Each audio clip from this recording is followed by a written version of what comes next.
ಹಬ್ಬಗಳ ಸಂಭ್ರಮದೊಂದಿಗೆ ಬಾದಾಮ್ ಪುರಿ ಮಾಡೋದನ್ನ ನೋಡೋಣ ಬನ್ನಿ.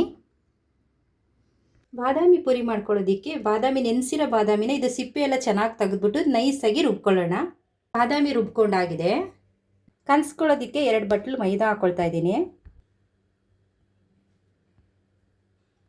ಇವಾಗ ಬಾದಾಮಿ ರುಬ್ಕೊಂಡಿರೋದು ಹಾಕ್ಕೊಳ್ತಾ ಇದ್ದೀನಿ. ಇದಕ್ಕೊಂದು ಸ್ವಲ್ಪ ಅರಿಶಿನ, ಸ್ವಲ್ಪ ಸಾಲ್ಟ್ ಹಾಕ್ಕೊಳ್ತಾ ಇದ್ದೀನಿ, ಸ್ವಲ್ಪ ಅಡುಗೆ ಸೋಡಾ,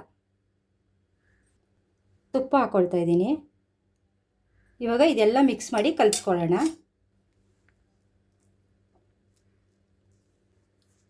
ಎಲ್ಲ ಚೆನ್ನಾಗಿ ಮಿಕ್ಸ್ ಮಾಡಾದ್ಮೇಲೆ ನೀರು ಹಾಕಿ ಕಲಿಸ್ಕೋಬೇಕು. ಚಪಾತಿ ಹಿಟ್ಟು ಅದಕ್ಕೆ ಕಲಿಸ್ಕೊಂಡ್ರೆ ಸಾಕು.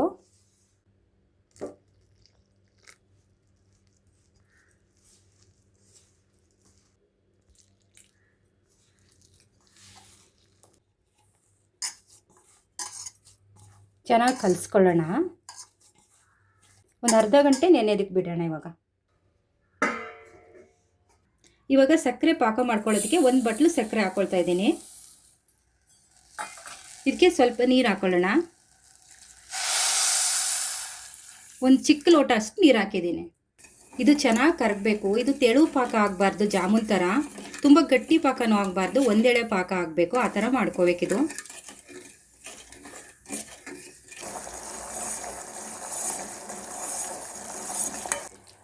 ಇದಕ್ಕೆ ಏಲಕ್ಕಿ ಪುಡಿ ಹಾಕ್ಕೊಳ್ತಾ ಇದ್ದೀನಿ.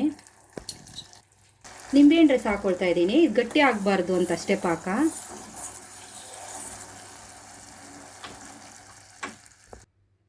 ಅರ್ಧ ಗಂಟೆ ನೆಂದಿದೆ ಇವಾಗ. ಇದನ್ನು ಒಂದು 5 ನಿಮಿಷ ಚೆನ್ನಾಗಿ ಕಲಸೋಣ.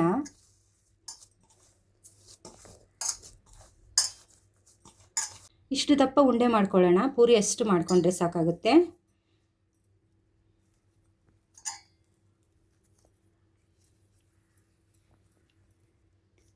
ಎಲ್ಲ ಈ ಥರ ಉಂಡೆ ಮಾಡಿ ಇಟ್ಕೊಂಡ್ರೆ ಆಯಿತು. ಇವಾಗ ಒತ್ಕೊಳ್ಳೋಣ.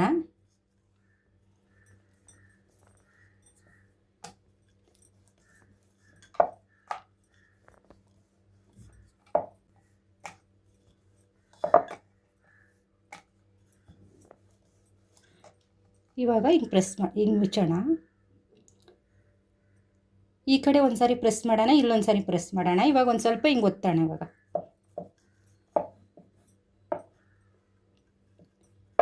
ಇವಾಗ ಇಷ್ಟು ಒತ್ತಿದ್ರೆ ಆಯಿತು. ಎಣ್ಣೆ ಕಾದಿದೆ. ಇವಾಗ ಹಾಕ್ಕೊಳ್ತಾ ಇದ್ದೀನಿ. ಸಣ್ಣೂರಿನಲ್ಲೇ ಬೇಯಿಸ್ಬೇಕಿದನ್ನು.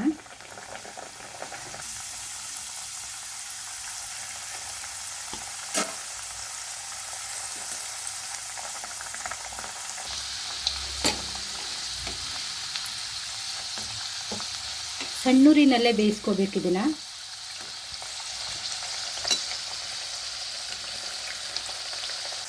ಇವಾಗ ಆಗಿದೆ, ತೆಗಿತಾ ಇದ್ದೀನಿ.